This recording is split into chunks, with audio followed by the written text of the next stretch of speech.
तेरी मेरी कहानियाँ से सभी अपडेट पाने के लिए बेल आइकन दबाएं। आज की कहानी है रूप रोए कर्म खाए। माँ, कपड़े धोकर सुखाने डाल दिए हैं और बर्तन भी धो दिए हैं, और कुछ काम हो तो बताओ।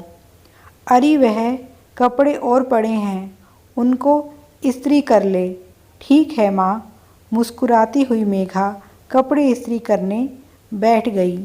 पास ही स्वाति बैठी है, जो अपने चेहरे पर कोई फेस पैक लगाए हुए है और अपने नाखूनों पर पॉलिश लगा रही है।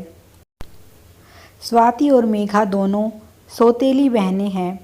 मेघा के जन्म के समय ही उसकी माँ गुजर गई थी। तब उसके पिता ने दूसरी शादी कर ली और उसकी नई माँ कलावती उसे ज़रा भी प्यार नहीं करती। सारा दिन उसे काम करवाती है और अपनी बेटी स्वाति को राजकुमारी की तरह बैठाकर रखती है। मेघा और स्वाति में स्वभाव और गुण दोनों में ही दिन रात का अंतर है। जहाँ मेघा मेहनती और मृदु स्वभाव की लड़की है, स्वाति बहुत ही नक चढ़ी और घमंडी है। उसे बात बात पर गुस्सा आ जाता है।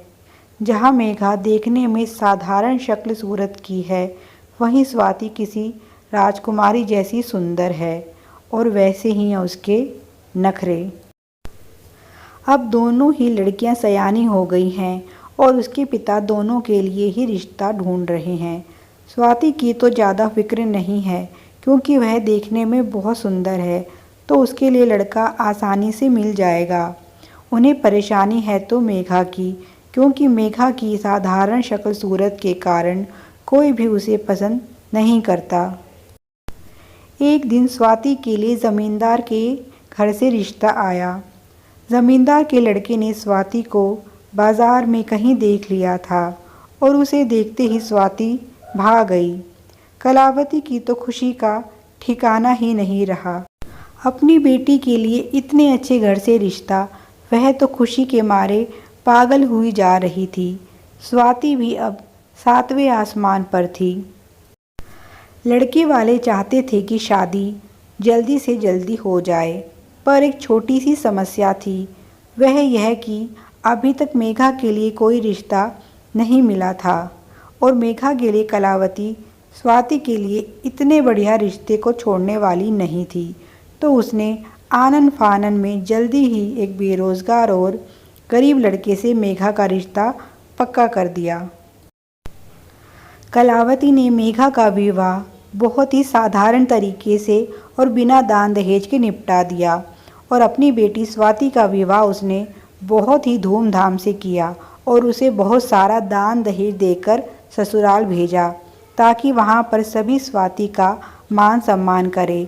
जब मेघा के पिताजी ने कलावती को समझाना चाहा तो वह नाराज़ हो उठी और बोली, जैसा वर होगा उसी तरह का विवाह भी करना पड़ता है।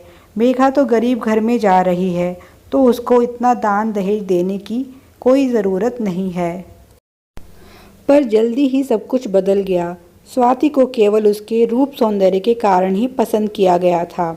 इसके अलावा उसमें कोई गुण नहीं था। उसका पति एक नंबर का शराबी था और अब स्वाति से उसका मन भर गया था।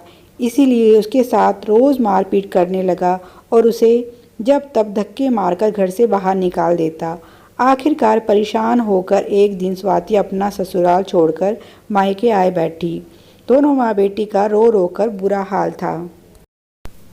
उधर मेघा का पति बहुत ही गरीब था, पर उसके ससुराल वाले बहुत ही अच्छे थे। परिवार में बहुत ही ज़्यादा प्रेम था। शादी के कुछ दिनों बाद ही उसके पति की सरकारी नौकरी लग गई और ससुराल में संबंधता आती गई। उसके सास ससुर को लगता है कि यह सब उनकी बहू के शुभ कदमों के पड़ने से हुआ है, इसीलिए मेघा का अपनी ससुराल में बहुत ही मान सम्मान है। स्वाति को जिस रूप का घमंड था, वह अब दुख और परेशानियों के कारण फीका पड़ गया है और वहीं मेघा का व्यक्तित्व इतनी खुशियाँ और प्यार पाकर निखर गया है। इसीलिए किसी ने सच ही कहा है कि रूप रोए और कर्म खाए। अच्छे कर्म करते रहिए, पता नहीं कब आपका किया हुआ अच्छा कर्म आपके लिए खुशियों की सौगात ले आए।